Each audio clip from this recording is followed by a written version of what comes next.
Bonjour à tous. Je me présente brièvement. Je suis curatrice et critique d'art et depuis 7 ans directrice du Centre d'art contemporain La Villa du Parc à Annemasse, dans la périphérie de Genève.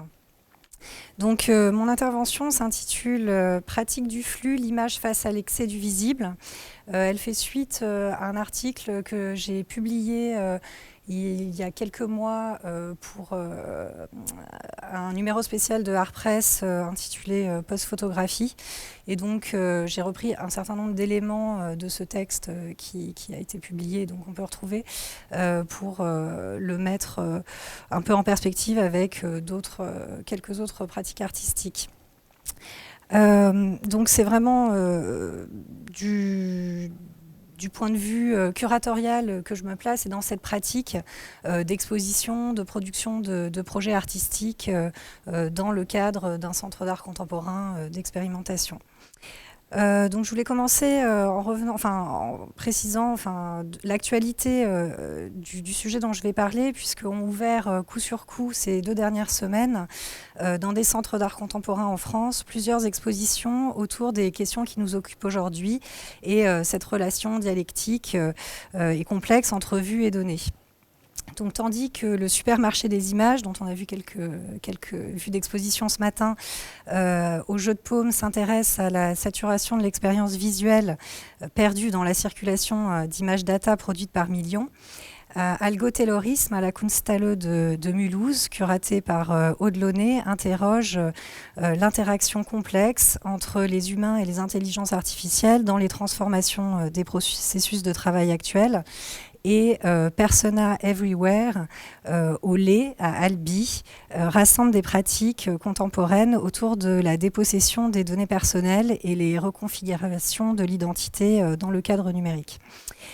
Alors, je précise que j'en ai vu aucune des 3 pour l'instant, mais déjà, ça me permet de parler d'expositions qui sont en cours dans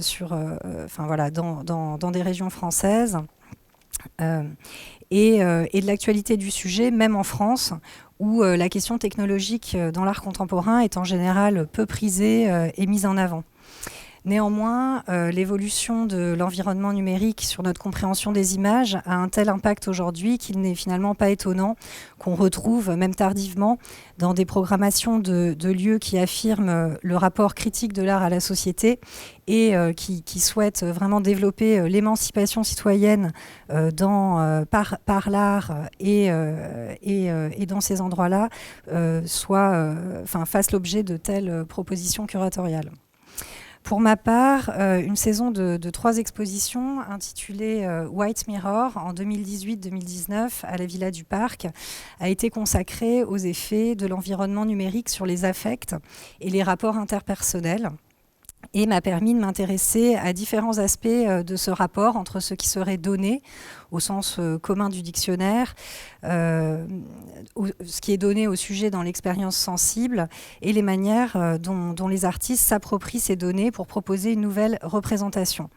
Qu'on l'envisage, comme il a été dit depuis 2 jours ici, comme une prise de vue bien digérée, un contre-don critique, un écart dans la différence, etc.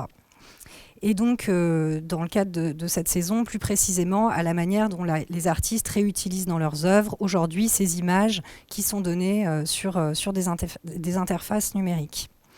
Donc, j'inscris ces recherches sur l'image numérique dans le champ des pratiques d'appropriation dans l'art contemporain, mais aussi dans une généalogie des pratiques d'appropriation depuis la fin du XIXe siècle, sous le vocable de pratiques iconographes, c'est-à-dire des pratiques artistiques travaillant à partir d'images préexistantes et qui ne sont pas produites par ces artistes eux-mêmes.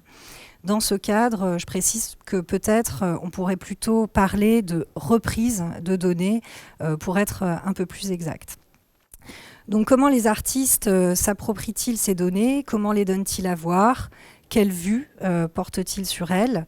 Comment, pour reprendre les termes de la présentation de ce colloque, ce qui a été pris hors de soi-même peut-il être donné à voir autrement?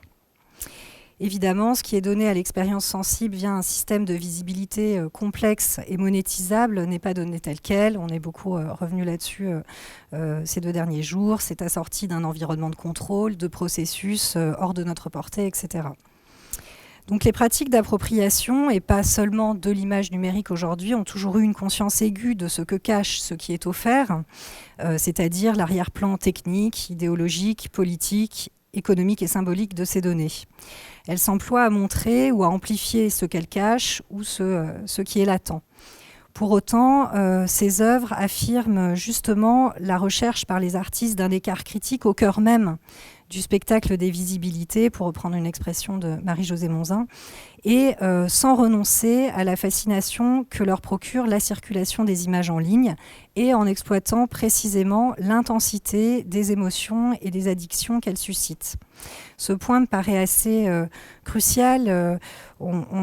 Ça a été très vite évoqué ce matin. C'est assez ouvert, mais personnellement, je ne sais pas si la figuration du code dans ces formules mathématiques, chiffrées, etc., ce qui ne se voit pas, en fait, quand on regarde une image, serait très prometteuse en termes de recherche et de réception esthétique. Les pratiques d'appropriation, en tout cas, s'approprient sur les images telles qu'elles sont données à voir et mises en circulation, et en jouant précisément sur leur ambivalence. Donc pour aujourd'hui, je me propose de passer en revue quelques exemples de projets ou d'œuvres générées avec l'appui de machines ou d'interfaces qui produisent des données pour un usage déterminé et qui sont détournées par les artistes en vue de leur projet. On trouve à cet endroit évidemment les questions de l'orientation et de la désorientation, des questions de mesure face à la démesure, etc. Donc ça va s'appuyer sur, disons, deux mots-clés ou deux concepts, en tout cas 2 stratégies qui seraient celle du détournement d'abord et de l'incorporation ensuite dans ces pratiques artistiques. Donc pour les pratiques de détournement à partir d'images circulant sur les réseaux, donc ces quelques stratégies d'appropriation sont en quelque sorte une nouvelle prise de la donnée. Et je vais parler de 2 pratiques. L'une, un projet fondateur et déjà ancien de l'artiste canadien John Raffman, et une œuvre plus récente de 2 artistes, d'un duo d'artistes français qui s'appelle Émilie Brou et Maxime Marion. Je reviens sur le travail fondateur de John Raffman, une de ses premières pièces, qui sans doute a été une des pratiques fondatrices des pratiques post-internet à la fin des années 2000. Et qui donc était voilà, une première manière de s'approprier les images générées par des logiciels en ligne. Donc, bon, ce projet est assez connu, donc je ne vais peut-être pas y passer extrêmement longtemps, mais je vais quand même revenir 2 minutes dessus. Donc, le projet de Raffman, qu'il a commencé en 2008, s'intitulait Nine Eyes Project. Il est actuellement in process, mais disons qu'il s'est beaucoup développé entre 2008 et 2013, et donc consistait à isoler des images sur Google Street View, donc le service de localisation virtuelle de Google, qui a été développé et mis en ligne par Google à partir de 2007. Donc quand John Raffman commence à surfer sur Google Street View et à isoler des images, c'est vraiment au moment où le service lui-même se développe. Donc on est dans une contemporanéité directe avec le développement du logiciel. Donc la technologie immersive utilisée permet à partir de vues multiples et de 9 caméras qui permettent de faire ces vues, de recomposer un panorama à 360 degrés. Donc John Raffman dérive dans une base de données qui est constituée quasiment en direct et exponentielle et qui a pour but de documenter chaque parcelle du monde en commençant par celui qui s'arpente en voiture. Donc évidemment, le point de vue et le biais anthropocénique est ainsi posé d'emblée par cette cartographie du monde par Google. Mais aussi ensuite, pendant les années 2010, avec l'aide bienvenue de l'utilisateur dans des endroits plus inaccessibles où les Google Cars ne peuvent pas aller. Et donc, bon, là, ça pose effectivement toute la question du travail quelque part dissimulé, enfin, qui permet d'alimenter les logiciels et les interfaces des GAFA par l'utilisateur lui-même. Donc John Raffman, c'est un site internet où les archives en fait de ces dérives et de ces extraits de Google Street View sont visibles, donc on peut l'arpenter. Enfin voilà, il suffit de se mettre sur le site pour voir les images. Il y a un certain nombre d'archives. Donc John Raffman traque dans cette base sans fin le hasard de détails éphémères et inattendus. Par exemple, il y a beaucoup d'images qui sont des irruptions d'animaux dans la photographie, des instants décisifs involontaires, par exemple des braquages en cours que les Google Cars, par hasard, vont enregistrer au moment de leur passage. Ou encore la révélation de l'omniscience des caméras que les témoins ignorent. Donc je vous les passe, hein, vous allez voir que souvent ça arrive. Par exemple, une image où un couple est caché dans une rue, enfin pense être caché au détour d'une rue et a une relation sexuelle. Et en fait, les Google Cars sont là pour enregistrer ce moment sans que les témoins puissent le voir. Donc aussi des points de vue, des paysages sublimes avec des lumières exceptionnelles.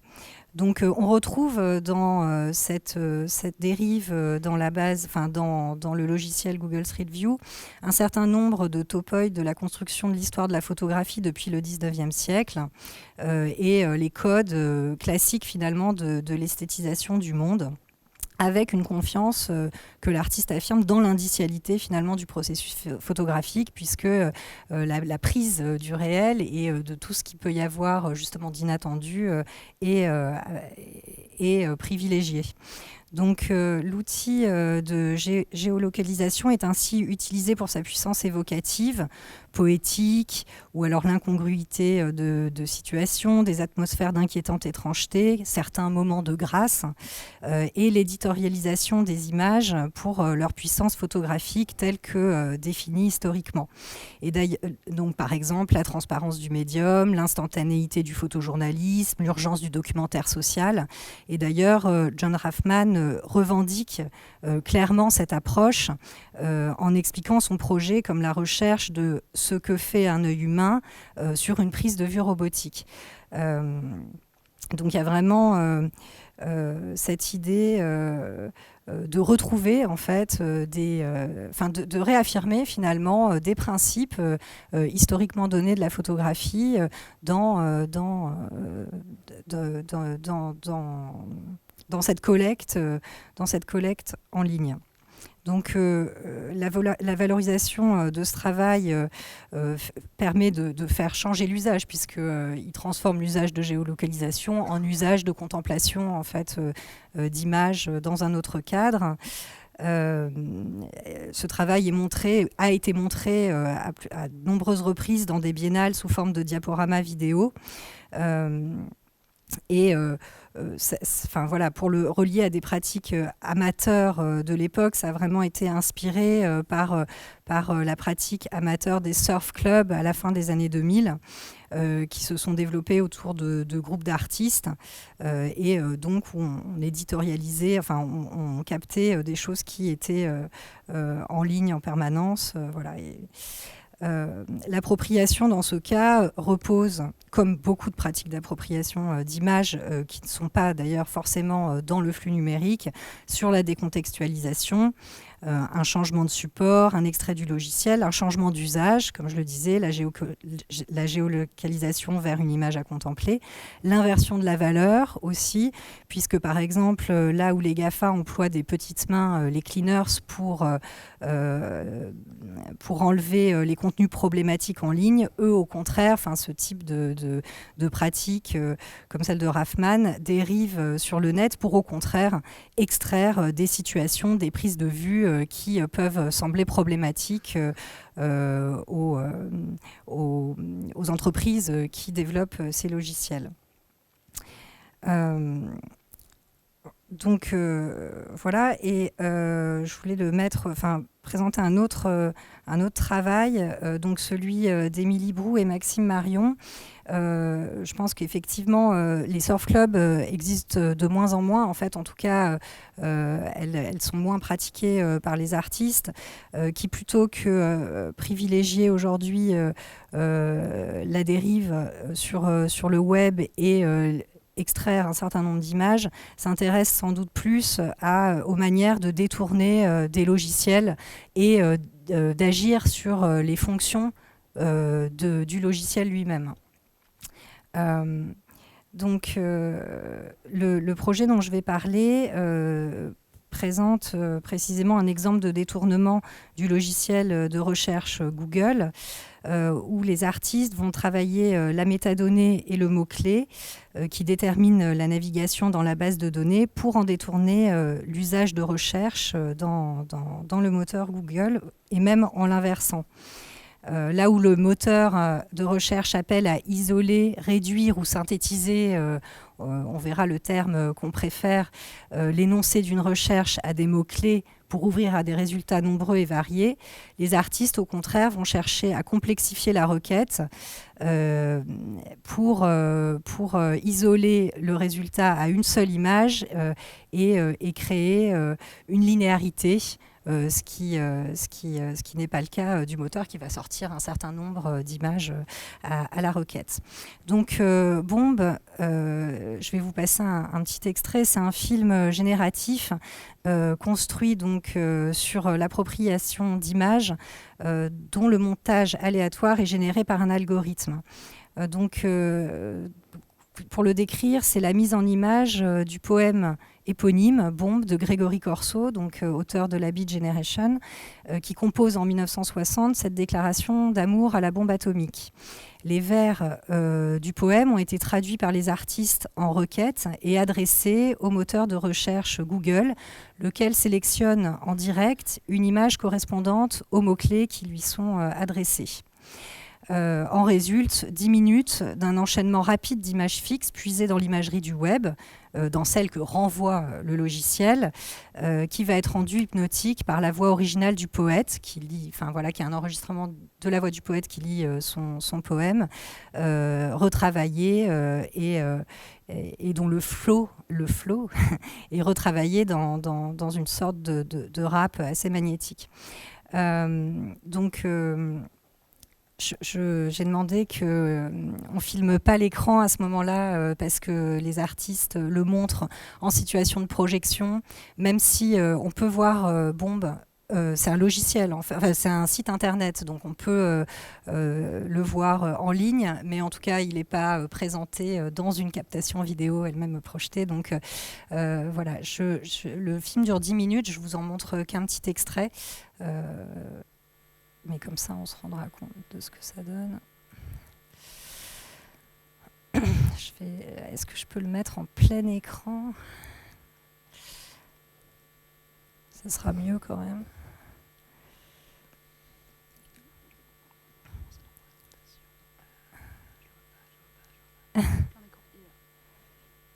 Ok, super. Merci.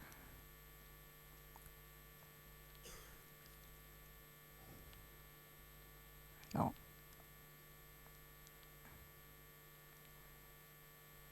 Ah non, ça marche pas. Chut.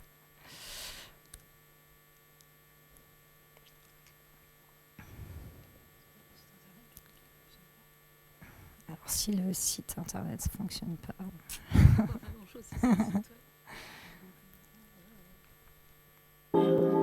Also Gregory Corso now coming on. Gregorio Corso, reading Budger of history, break of time, U-bomb, toy of universe, grandest of all snatched sky. I cannot hate you. Do I hate the mischievous thunderbolt, the jawbone of an ass, the bumpy club of 1 million BC, the mace, the flail, the axe, catapult Da Vinci, tomahawk Cochise, flintlock kid, dagger Rathbone, on the sad, desperate gun of Elaine, Pushkin, Dillinger, Bogart, and hath not Saint Michael a burning sword, Saint George a lance, David a sling? You are as cruel as man makes you, and you're no crueler than cancer. Cancer. All man hates you. They'd rather die by car crash, lightning, drowning, falling off a roof, electric chair, heart attack, old age, oh bomb. They'd rather die by anything but you. Death's finger is freelance, not up to man whether you boom or not. Death has long since distributed its blue. I sing thee bomb, death's extravagance, death's jubilee, gem of death's supremest blue. The flyer will crash, his death will differ with the climber who'll fall. To die by cobra is not to die by bad pork. Some die by swamp, some by sea, and some by the bushy-haired man in the night. Oh, there are deaths like witches of Arc, scary deaths like Boris Karloff, no feeling deaths like birth death, sadless deaths like old Payne Bowery, abandoned deaths like capital punishment, stately deaths like senators, and unthinkable deaths like Harpo Marx, girls on Vogue covers, my old. Je m'arrête là.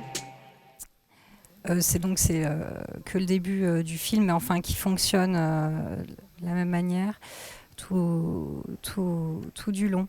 Donc je m'excuse parce que déjà quand on le montre en exposition, mais quand on le montre en conférence aussi, la projection fait qu'on se rend compte de la médiocrité en fait, de la qualité de l'image. Qui est donc donné à voir sur le web gratuit, mais justement, la question de la projection est importante dans ce projet, même s'il existe aussi en ligne, puisqu'elle permet de révéler en fait la basse qualité du web gratuit et de ce qui peut sortir en fait comme première ou deuxième résultat sur une requête. Voilà. Ce que je précise aussi, c'est que le site donc est se régénère en permanence. Donc, ce qui est assez hypnotique aussi, c'est quand on re-regarde cette vidéo, les images évoluent très lentement au fil du temps, et Émilie Brou et Maxime Marion font, ou en tout cas ont le projet, puisque ce film a que 2 ans, mais de faire chaque année en fait un enregistrement de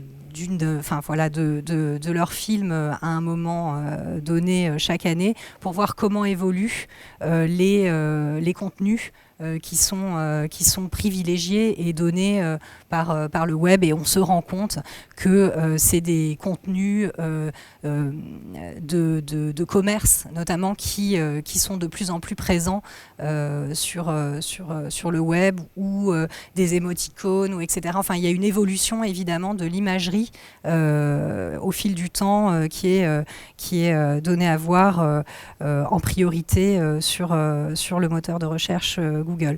Donc, je ne vais pas analyser plus que ça, vous avez vu ce que ça donnait, mais en tout cas, ça privilégie évidemment, mais ça c'est le choix du texte, les associations inattendues entre différentes images, ça rapproche des sources culturelles éloignées. Et tout ça concourt au rythme intensif de la séquence et favorise une diversité d'images et de motifs, renforcée par la dimension aléatoire du film, dont on peut scruter, comme je vous disais, les changements d'un visionnage à l'autre. Donc ce film propose une vision du monde contemporain au bord de l'explosion, recontextualiser, enfin le contexte de bombe nucléaire est réactualisé sur les angoisses, disons, contemporaines. Et la déflagration de l'image est elle-même en bonne voie, tant dans la pauvreté matérielle, comme je le disais, que le format de projection rend flagrante, que iconographique, puisque l'assignation par mots-clés privilégie la plupart du temps la littéralité de contenu d'illustration au service finalement de toutes les causes.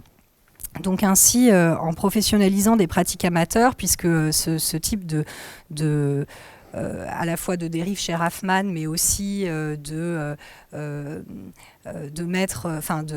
faire des contenus texte, vidéo sur le web est fait partie des usages amateurs. Les artistes marquent, selon moi, deux besoins.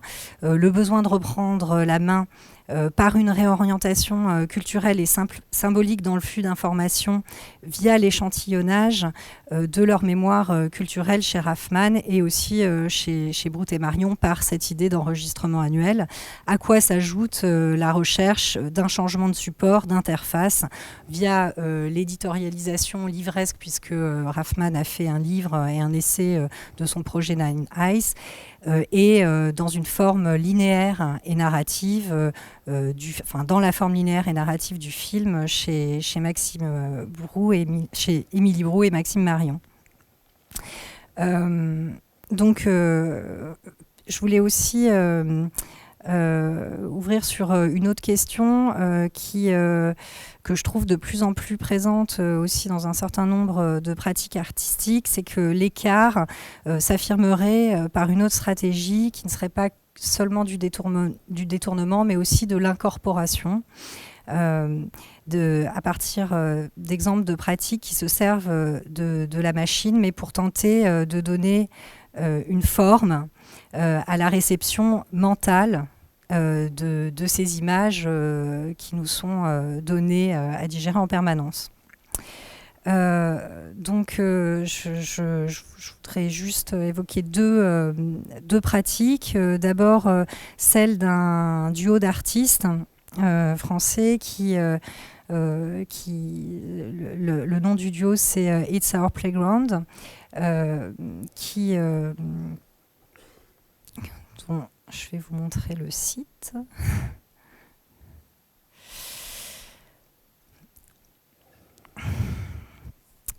Qui est un duo d'artistes français. Donc, c'est des artistes, mais aussi des curateurs et des enseignants, et donc des grands consommateurs d'images en ligne, dont ils se servent à la fois pour des séminaires d'enseignement, pour des sites web, pour par exemple des musées dont ils éditorialisent les banques de données des collections, ou des installations dans le cadre d'expositions de leur travail.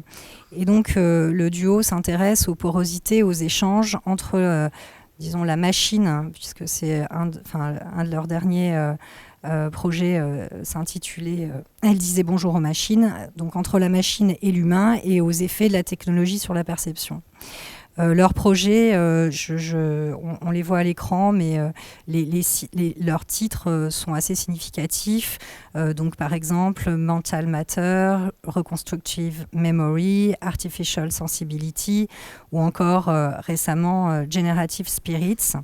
Donc, me semble éloquent justement de cette hybridation entre des capacités humaines comme la mémorisation, la sensibilité, etc., et des processus plus technologiques. Donc, dans un de ces derniers projets, en l'occurrence Generative Spirit, ils mettent en place un processus de génération d'images opéré par un algorithme qui superpose et mélange de manière aléatoire des fichiers issus de banques de données dont les artistes le nourrissent. Donc en l'occurrence dans ce projet, là on voit une vue d'exposition, et en l'occurrence je parle des posters qui sont au mur, dont je vais montrer quelques détails. Voilà, donc là on voit un peu mieux dans les vues d'exposition. C'est pas le sujet aujourd'hui, mais enfin la question de la scénographie de ce type d'œuvre est assez importante. Là, on voit que dans la salle, il y a un lino au motif de nuages pour figurer le cloud, a évidemment un impact sur la perception de ces images. Mais voilà ce que donne, par exemple, une image générée par cet algorithme qu'ils ont mis en place. Et donc, les 3 banques de données dont ils ont nourri cet algorithme, c'est à la fois des images dont les artistes sont fans, notamment d'œuvres d'artistes, des images d'objets technologiques au fil du temps qui ont été exposés pour justement leur progressisme, etc. Et aussi des fruits et des légumes qu'ils collectent sur Internet. Et donc l'algorithme va créer un certain nombre d'hybridation dans ces 3 banques de données que les artistes ensuite vont isoler à partir du moment où le collage, en tout cas cette hybridation, leur paraîtra intéressante ou significative. Donc ces collages se caractérisent par des effets d'évanescence et d'apesanteur des divers éléments qui s'incorporent par bribes dans un brouillage souvent translucide des plans et des échelles. Donc l'idée est de figurer des images fluides et oniriques. Et d'ailleurs, ce qui est intéressant, c'est la manière dont elles sont mises en forme et les supports qu'ils choisissent, puisque ils choisissent des supports qui rappellent finalement le processus psychique du rêve et de la mémorisation. Par exemple, là, en l'occurrence dans cette œuvre, les images sont imprimées sur des posters qui sont préalablement pliés. Donc l'idée est vraiment de s'inscrire dans la tradition, disons, des posters qu'on peut afficher dans les chambres d'adolescents, et donc de recréer une espèce de projection en fait des images qui sont la banque de données en fait que chacun peut créer au fil de son évolution et de son apprentissage. Peut-être plus marquant dans un autre projet, je vais revenir, pardon. Dans Mental Matter, par exemple, le choix du support, c'est des œuvres en forme de boîte crânienne ou de cerveau, donc sur plexiglas. Et donc, bon, là, c'était peut-être un peu plus littéral, mais l'idée, c'est effectivement de investir ces images générées par une machine dans des supports de projection classiques, l'écran, le cerveau, le poster, etc. Voilà, je me suis perdue, pardon. Donc, pour représenter le processus mental de génération d'images partagé entre machines et humains, je voulais évoquer un dernier projet où c'est vraiment ça qui est... ce projet-là auquel s'attelle l'artiste Pierre Huyghe dans son dernier projet, Umwelt, qui a été présenté à la Serpentine Gallery en 2019, au début de l'année 2019. Donc là, je vais vous montrer une petite vidéo. Alors, en l'occurrence, c'est une story Instagram que j'ai trouvée sur YouTube, mais donc d'une visiteuse qui fait une story en visitant l'expo de Pierre Huyghe à la Serpentine. Donc voilà, c'est un biais pour la montrer, mais on voit à quoi peuvent ressembler ou comment peut être reprise cette expo.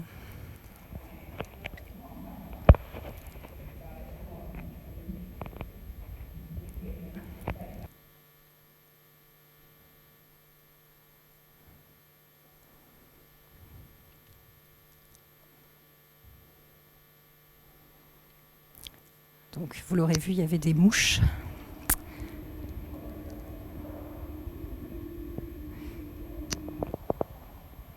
Ce qui m'intéresse, évidemment, c'est les écrans LED sur lesquels sont diffusées ces images.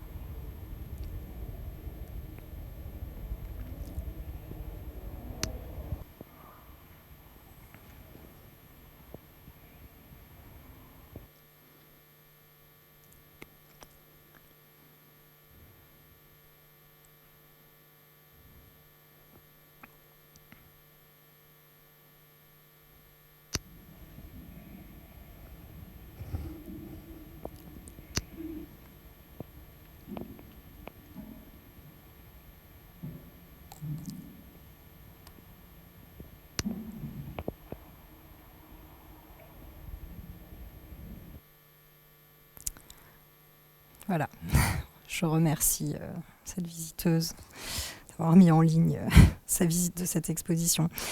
Donc le titre de ce projet, donc Umwelt de Pierre Huyghe, reprend en bégayant le concept d'Umwelt du biologiste du début du XXe siècle Jacob von Uexküll. Je ne sais pas comment ça se prononce exactement, selon lequel chaque espèce vivante a son univers propre, à quoi elle donne sens et qui lui impose ses déterminations. Donc la mise en place de milieux où interréagissent et fonctionnent différents éléments biotiques et techniques caractérise depuis plusieurs années les projets de Pierre Huyghe. Donc ici, il expérimente une technologie développée par un neuroscientifique japonais qui s'appelle Yukiyasu Kamitani, qui a développé une intelligence artificielle capable de suivre en temps réel l'activité neuronale de patients lorsqu'ils voient ou pensent à un certain nombre d'images. Donc on donne, dans le projet de Pierre Huyghe a donné un ensemble d'images à des patients dont ensuite l'activité neuronale est traduite par un scanner en signaux et ensuite l'intelligence artificielle qui travaille sur ces données effectue un travail de corrélation entre ces ondes cérébrales et les éléments d'une banque iconographique prédéterminée à la machine. Et donc, ce qu'on observe dans cette coproduction d'images dont le résultat est donné sur les écrans, c'est à la fois ces images pensées, données, pensées, redonnées à la machine, qui les retravaille et qui les met en corrélation avec sa banque iconographique. Donc cette interaction entre les données neuronales et leur traitement par l'intelligence artificielle se donne à voir comme un magma d'images digitales floues, pixelisées, saccadées. Et on a juste l'impression, d'ailleurs c'est ce qu'on voit bien dans la story de la visiteuse, lors d'une microseconde de reconnaître une forme ou d'identifier une forme connue. Les images ne sont jamais complètes, elles sont en perpétuel devenir et donc le résultat d'une coproduction entre deux intelligences. Ce qui me semble intéressant, c'est que ces images se donnent à voir dans une certaine faillibilité entre le signal source et sa traduction. Et précisément, cela peine à faire image de et pour notre esprit et donne à voir des rapports dialectiques toujours plus nébuleux et volontairement déconnectés finalement de nos habitudes visuelles. Néanmoins, je précise que Pierre Huyghe a une grande conscience du spectacle qu'est l'exposition, puisqu'il a beaucoup travaillé sur le médium exposition dans son travail depuis le début des années 90 et des expériences immersives que l'exposition peut engendrer. Et donc c'est pourquoi il use d'écrans LED grand format qui se rapprochent de la publicité, qu'il instaure dans l'exposition un rapport de masse et d'échelle qui est matériellement très présent entre la machine, entre le dispositif qui est donné à voir et le corps du visiteur qui est donc pris un peu dans la comparaison avec ces images et ces machines. Et par ailleurs, il plonge l'exposition dans le noir. Il y a tout un dispositif de spectacularisation aussi qui permet, me semble-t-il, de faire l'expérience de ces images très différemment de l'expérience qu'on peut en faire quand on voit ce qui est possible aussi en ligne, les images créées par l'intelligence artificielle par le neurophysicien japonais. Donc, à travers ces quelques exemples présentés brièvement, on aperçoit, me semble-t-il, quelques enjeux actuels des pratiques artistiques d'appropriation concernant les rapports entre les données, et plus précisément les data, les intelligences artificielles et les humains. Donc si l'éditorialisation de contenu en ligne, dans une veine qu'on peut rattacher, même si ce n'est pas l'objet ici, à la généalogie de l'appropriationnisme des années 80 aux États-Unis notamment, cette éditorialisation de contenu en ligne a formé une génération d'artistes dont Raffman fait partie, mais aussi des artistes comme Oliver Larrick, Marissa Olson, dans une certaine mesure Ito Steyerl. L'appropriation et la recontextualisation des images circulant en ligne se fait de plus en plus par le détournement des fonctions des logiciels et des algorithmes, une attention soutenue aux métadonnées des images et via un travail d'écriture et de narrativité forte pour réaffecter ces images que certains critiques peuvent nommer par exemple d'images caméléons dans des récits grossissants ou alternatifs. Donc, je ne l'ai pas dit tout à l'heure, mais le travail d'Émilie Brou et Maxime Marion et le film Bombe est vraiment dans une... on peut le mettre en relation avec un certain nombre de pratiques d'œuvres d'artistes qui ont été montrées récemment. Je pense, par exemple, au dernier film de Clément Cogitor, qui a eu le prix du chant, ou du duo néerlandais Metaven, la dernière pièce montrée à Venise par Christian Marclay. Enfin, autant d'œuvres en fait qui abondent dans une sorte d'interprétation et de grossissement apocalyptique de ce que serait le système numérique actuel. Par ailleurs, la figuration de ces images caméléons, hybridées par des machines et des réappropriations multiples qui sont incorporées, semble une voie aussi qu'on constate dans les pratiques artistiques récentes. Les artistes font des propositions aujourd'hui de figuration du processus de génération des images. Et les derniers travaux d'Ito Steyerl, par exemple, et la vidéo qu'elle a montrée à la dernière Biennale de Venise va dans ce sens, mais aussi, par exemple, le travail de Grégory Chatonsky en France travaille aussi là-dessus et travaille sur la déformation des images qui correspondraient plutôt à leurs conditions contemporaines et leur qualité de fluidité, de vitesse, de digestion par les machines et les humains au-delà de l'apparence qu'on peut voir dans les dérives sur le web. Et donc ça montrerait ça donnerait une manifestation visible du processus d'apprentissage automatique, partagé et hybridé. Je vous remercie. Par rapport au fait que à un moment, au début de ta conférence, tu parlais du fait que le travail de l'artiste ne portait pas nécessairement sur rendre visibles les données. Mais ça arrive très souvent, ce qu'on appelle les artistes nouveaux médias passent leur temps à les rendre visibles, préhensibles, intelligibles, etc. Et donc je voulais juste t'entendre sur cette histoire de rendre ou non visibles les données dans le champ artistique. Oui, je l'évoquais parce qu'en fait, c'est en écoutant la conférence d'Anthony ce matin et en voyant une ou deux images du supermarché des images au jeu de paume que je me suis posé la question. Je pense qu'il y a une sorte de peut-être pas de conflit, mais en tout cas d'opposition entre les tenants du net art et toute cette mouvance-là qui est très intéressante, mais qui est finalement fort peu montrée dans l'art contemporain. Ce que je posais comme hypothèse, c'était que justement ne pas montrer les images elles-mêmes, en tout cas les pratiques d'appropriation font le choix de montrer les images telles qu'elles sont parce que elles véhiculent un certain nombre de fantasmes, d'affects. Enfin, c'est les images que tout un chacun manipule en permanence. Donc, évidemment, elles ont une capacité de susciter de l'émotion, de l'affect, etc., qui est plus importante que des pratiques qui seraient plus justement sur le codage, enfin, là encore, je ne veux pas avoir de position d'autorité là-dessus. Moi, je constate en tout cas qu'il y a vraiment deux courants, et peut-être plus en France qu'ailleurs d'ailleurs, mais qui prend pas du tout de la même manière ce rapport visuel, direct, émotionnel, etc. à l'image. Mais je ne sais pas si je réponds, c'est très, très ouvert quand même. Mais j'ai l'impression que c'est ce que tu disais dans le didactisme, en fait, d'essayer de montrer ce qu'il y a derrière, mais qui en fait peine à faire forme, enfin, c'est ça. C'est aussi une question d'historique personnelle.